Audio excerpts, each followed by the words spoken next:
स्वागत है आप सभी का tech study ITI YouTube channel पर। Electrician theory ITI examination questions की सीरीज में आज हम लोग करेंगे पार्ट नंबर 22 एंड आपके सेकेंड ईयर निमी क्वेश्चंस हैं। बहुत ही इंपॉर्टेंट क्वेश्चन है। इसके पहले के 21 पार्ट्स अगर आपने नहीं देखे हैं तो डिस्क्रिप्शन में प्लेलिस्ट मिल जाएगी, वहाँ से आप जाके प्रीवियस पार्ट्स जरूर देख सकते हैं। साथ में आपको एम्प्लॉयबिलिटी स्किल, वर्कशॉप कैलकुलेशन और ड्राइंग की भी प्लेलिस्ट मिल जाएगी, उसे भी आप वहाँ से जाके स्टडी कर सकते हैं।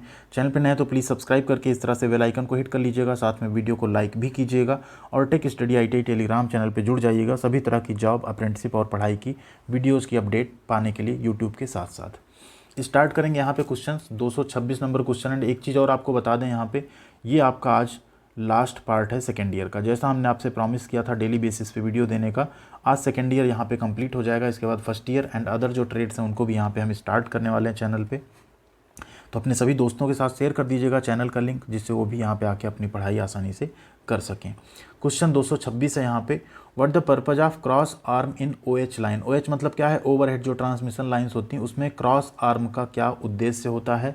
पीछे भी हम लोग बात कर चुके हैं, इसलिए यहाँ पे ज़्यादा ऑप्शंस नहीं रीड करेंगे दोबारा। क्या पर्पज होता है?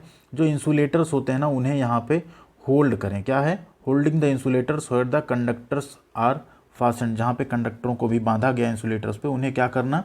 होल्ड करना। कुछ इस तरह से। ये क्या है? क्रॉस आर्म है, ये आपका पोल है, ठीक है। ये इस पे इंसुलेटर्स लगे हैं, तो इन आर्म में क्या हो रहा है? इंसुलेटर्स को होल्ड किया गया, जिनके ऊपर यहाँ पे कंडक्टर्स भी आपके लगे हुए हैं। अगला क्वेश्चन है, what is the advantage of overhead lines compare to underground cable. देखिए, जो आप अभी बड़ी सिटीज़ देख रहे हैं, मेट्रो सिटीज़ देख रहे हैं, या मैक्सिमम जगहों पे क्या हो रहा है? अंडरग्राउंड केबल्स जा रही हैं। देखिए, उसमें फॉल्ट कम आता है, लेकिन OH लाइंस का एक फ़ायदा है अंडरग्राउंड केबल्स की अपेक्षा कि इसमें जो फॉल्ट डिटेक्शन है, उसे आप आसानी से फॉल्ट को जो है लोकेट कर सकते हैं, कहाँ पे फॉल्ट है, एंड उसे आप करेक्ट कर सकते हैं। ये फ़ायदा होता है जो ओवरहेड लाइंस होती हैं, ऊपर ऊपर तार खींचे हुए हैं चारों तरफ, उनकी। अंडरग्राउंड में क्या होता है? फिर आपको खुदाई वगैरह दोबारा करनी पड़ती है अगर बीच में कहीं फॉल्ट वगैरह आया तो। इस तरह की ओवरहेड लाइंस होती हैं, आपने देखा होगा, लाइनमैन वगैरह आते हैं, कहाँ पे क्या फॉल्ट है उसको जल्दी से करेक्ट करते हैं, चले जाते हैं। क्वेश्चन नंबर 228 है, which substation the transmission line voltage is step down to consumer supply voltage. देखिए, जो भी सबस्टेशन होते हैं ना, सबस्टेशन एक होता है जहाँ पावर जनरेट हो रही फिर कहीं आ रही है, लेकिन कंज्यूमर तक पावर भेजने से पहले क्या किया जाता है? उसे स्टेप डाउन किया जाता है कंज्यूमर के यूज के अकॉर्डिंग, जो घरों में यूज हो रहा है।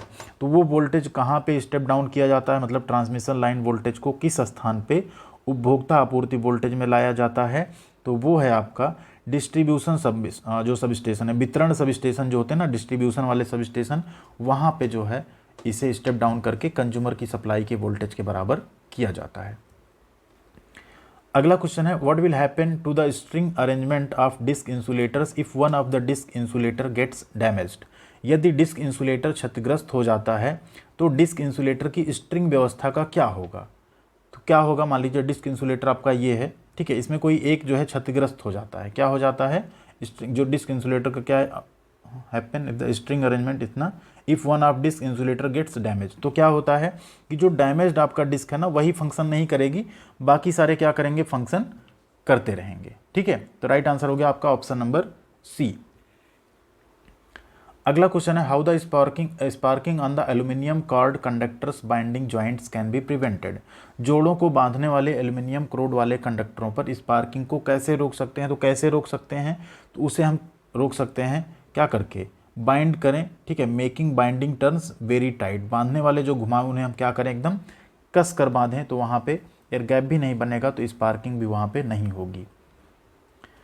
अगला क्वेश्चन है 231 नंबर, what will happen to the skin effect on the OH conductors, overhead conductors, if the conductor diameter is small. क्या है? बिलो 1 सेंटीमीटर है।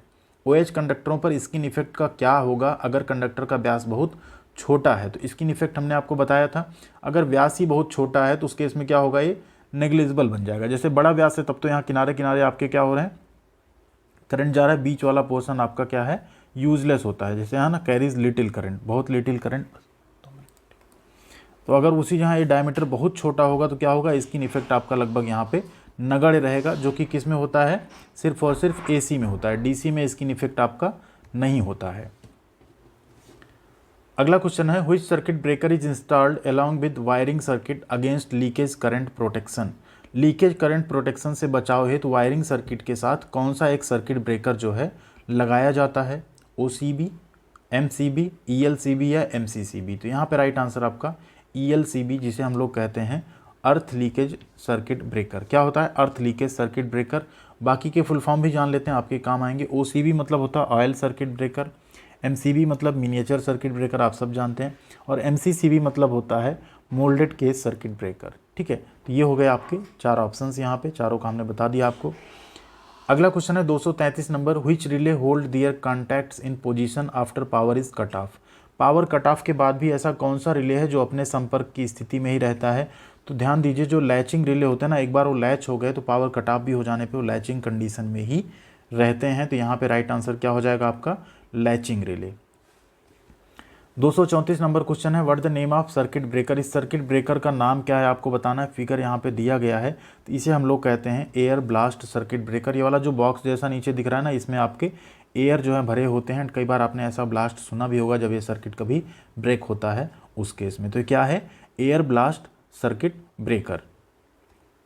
क्वेश्चन नंबर 235 है, how the rapturing capacity of circuit breaker is rated? एक circuit breaker की जो टूटने की क्षमता, उसे हम कैसे रेट करते हैं, कैसे मूल्यांकित करते हैं? तो उसे रेटेड किया जाता है MVA में। सभी की आपकी रेटेड कैपेसिटी होती है, लाइक ट्रांसफार्मर की, अल्टरनेटर की, सबकी। तो यहाँ पे इसकी कैसी होती है सर्किट ब्रेकर की? MVA में, जिसे हम लोग बोलते हैं मेगा वोल्ट एम्पियर। क्या बोलेंगे? Mega volt ampere. अगला क्वेश्चन है 236 number, what the pickup voltage in over voltage relay indicated? एक पिकअप वोल्टेज क्या होता है किसमें? ओवर वोल्टेज रिले इंडिकेट, मतलब जो एक सांकेतिक ओवर वोल्टेज रिले, उसमें पिकअप वोल्टेज क्या है? तो पिकअप क्या होता है? पिकअप मीन्स होता है जैसे आपकी बाइक होती है ना, एक इनिशियल RPM होता है, उसने पे आप पहला गियर लगाते हैं, फिर पिकअप करके आगे ले जाते हैं। तो पिकअप मतलब होता है उसके एक मिनिमम वोल्टेज जो उस रिले को स्टार्ट करने के लिए पर्याप्त हो। क्या होता है? Minimum voltage to start the relay. ठीक है। अगला है 237 number question, what the function of Buchholz relay? ठीक है, एक बुखोल्ज या बखोल्ज आप पढ़ सकते हैं इसे। रिले का पावर ट्रांसफार्मर में क्या फंक्शन होता है? पावर ट्रांसफार्मर में बखोल्ज रिले का काम क्या है? तो फर्स्ट ईयर उसमें भी इसको आपने पढ़ा होगा। इसका काम होता है ओवरलोड और शॉर्ट सर्किट से प्रोटेक्ट करना। ठीक है, किससे? Overload and short circuit protection. कुछ इस तरह दिखता है बखोल्ज रिले ट्रांसफार्मर का। अगला क्वेश्चन है यहाँ पे 238 number, which type of load is protected by G series MCB? देखिए MCB की कई सीरीज होती हैं, G series, B series, C series, D, K, Z। ठीक है, तो यहाँ पे जो G सीरीज आपका MCB है वो हमारा यूज़ किया जाता है इंडक्टिव लोड के लिए। जनरली मोटर्स हो गए, आपका एयर कंडीशन हो गया, ठीक है, या आपका एक यहाँ पे हेलोजन लैंप हो गया। इन सब जगहों पर हम G सीरीज MCB का प्रयोग करते हैं। तो राइट आंसर आपका हो जाएगा यहाँ पे option number C, air conditioners में G सीरीज MCB का प्रयोग किया जाएगा। जो MCB आता है जनरली यहाँ पे जो सीरीज होती है ना, वो यहाँ पे मेंशन भी रहती है, आप उसमें चेक कर सकते हैं। MCB आप सभी ने देखी होगी इस तरह की। अगला क्वेश्चन है 239 number, which type of relay is used in both AC and DC supply? मतलब एक ऐसा कौन सा रिले है जो AC और DC दोनों सप्लाई में उसका हम प्रयोग कर सकते हैं? तो ऐसे रिले को हम लोग बोलते हैं इम्पल्स रिले। क्या बोलते हैं? Option number B, impulse relay या आवेग रिले। नेक्स्ट है क्वेश्चन नंबर 240 यहाँ पे, which circuit breaker is used as a switch and protective device in the domestic wiring circuit? एक घरेलू वायरिंग सर्किट में स्विच और सुरक्षात्मक उपकरण के रूप में किस सर्किट ब्रेकर का प्रयोग करते हैं?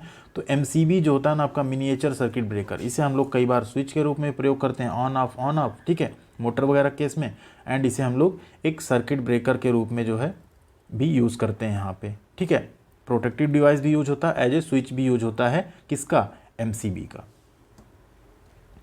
अगला क्वेश्चन है आपका, what is the purpose of trip coil used in circuit breaker? एक सर्किट ब्रेकर में इस्तेमाल की जाने वाली जो ट्रिप कॉइल है उसका पर्पज क्या है, उसका उद्देश्य क्या है? तो ट्रिप कॉइल का पर्पज होता है रिमोट ऑपरेशन के लिए हम लोग उसमें ट्रिप कॉइल यूज करते हैं। रिमोट ऑपरेशन मतलब क्या होता है? कहीं दूर से बैठ के आप उसे ऑपरेट कर सकें। अगला क्वेश्चन है 242 नंबर, what is the function of relay to the breaking operation of circuit breaker in control circuit? एक कंट्रोल सर्किट में सर्किट ब्रेकर के जो ब्रेकिंग ऑपरेशन है उसमें रिले का काम क्या होता है? देखिए रिले का काम क्या होता है? रिले का काम क्या होता है? फॉल्ट की जो सिचुएशन है, ठीक है, क्या करना? Interpreting the fault situation to operate breaker. Breaker को बताना कि यार ये फॉल्ट आया, अभी आप क्या करो, ब्रेक कर दो सर्किट को। तो यही काम होता है रिले का। ब्रेकर संचालित करने के लिए दोष की स्थिति का जो है वो व्याख्या करता है, उसे इंटरप्रेट करता है, किसको? ब्रेकर को।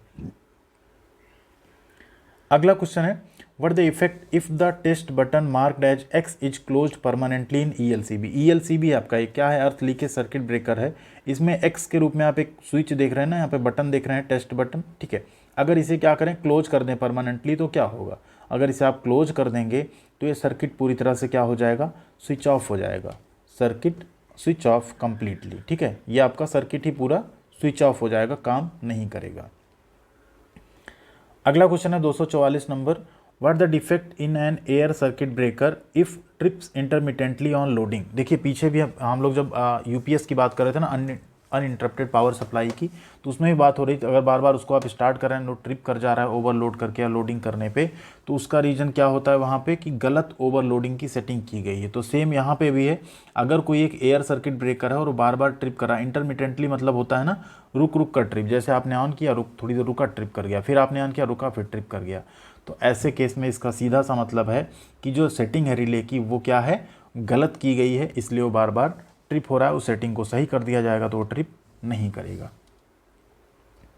245 नंबर क्वेश्चन है, what the defect in a coil oil circuit breaker OCB जिसे कहते हैं, if the oil heats up excessively, यानी यदि तेल अत्यधिक गर्म हो जाए तो तेल सर्किट ब्रेकर में क्या दोष है, ऐसा कौन सा दोष है उसमें, तो इस दोष को हम लोग कहते हैं पुअर डाइलेक्ट्रिक स्ट्रेंथ, मतलब उसकी जो परावैद्युतिक शक्ति है वो क्या है, कम है, इसलिए वो बार बार क्या हो जा रहा है, ओवरहीट हो जा रहा है। अगला क्वेश्चन है यहाँ पे 246 number, what the cause for the defect if phase two ground fault on the transmission line, यानी एक ट्रांसमिशन लाइन में अगर फेज टू ग्राउंड फॉल्ट है तो उसे क्या कारण है, उसका क्या कारण हो सकता है, तो उसका कारण है इंसुलेशन फेल्योर। अगर इंसुलेशन फेल्योर होगा तो आपका तभी ये fault, phase two ground fault जो है आएगा, ऐसा दोष, ऐसा डिफेक्ट आएगा। तो ये था आपका यहाँ पे लास्ट क्वेश्चन, एंड यहाँ पे आपका इलेक्ट्रीशियन थ्योरी सेकेंड ईयर जो है कंप्लीट निमी क्वेश्चन जो थे 246, ये आपके हो गए 22 पार्ट में, 246 प्लस इसमें और, यानी 500 550 के आसपास क्वेश्चन आपका यहाँ पे कंप्लीट कराया गया। एंड आप सब ने अच्छे से पढ़ा भी होगा, अगर नहीं पढ़ा है तो प्लेलिस्ट है, आप लोग अच्छे से देख सकते हैं, यहाँ पे कंप्लीट होता है। बाकी आपको कुछ मॉडल पेपर्स आपके एग्जामिनेशन के पहले सेकेंड ईयर के हम जरूर प्रोवाइड कराएंगे, जिसमें पूरे 75 क्वेश्चन हुआ करेंगे, एंड उसे हम आपके साथ लाइव आके करेंगे। तो एक बार कमेंट में बताइएगा कि आपको ऐसे मॉडल पेपर्स चाहिए क्या, जिसमें आपका थ्योरी का, एम्प्लॉयबिलिटी स्किल का, वर्कशॉप कैलकुलेशन साइंस का और ड्राइंग का, तीनों का कॉम्बिनेशन क्वेश्चन रखा जाए। अब आती है आपकी बारी बोनस क्वेश्चन की। बहुत ही सिंपल सा क्वेश्चन है, सभी से आंसर हम एक्सपेक्ट करेंगे यहाँ पे। What happens to solar cell if the intensity of light is low, यदि प्रकाश की तीव्रता कम है तो सौर सेल का क्या होगा, आउटपुट इंक्रीज होगा, आउटपुट घटेगा, आउटपुट बराबर रहेगा या आउटपुट कुछ नहीं रहेगा। तो राइट आंसर जो भी होगा आप लोग कमेंट कीजिएगा, वीडियो को लाइक और शेयर कीजिएगा, कमेंट करके बताइएगा वीडियोस कैसी लगती हैं। चैनल के साथ में सब्सक्राइब अभी तक नहीं किया तो करके जाइएगा, जिससे आपको सभी तरह की जॉब की इन्फॉर्मेशन, अप्रेंटिस की इन्फॉर्मेशन, उनके फॉर्म भरने के वीडियोस के साथ साथ पढ़ाई की भी वीडियोस, सभी ट्रेड की यहाँ पे मिलती रहेंगी। थैंक यू वेरी मच, ख्याल रखिएगा अपना।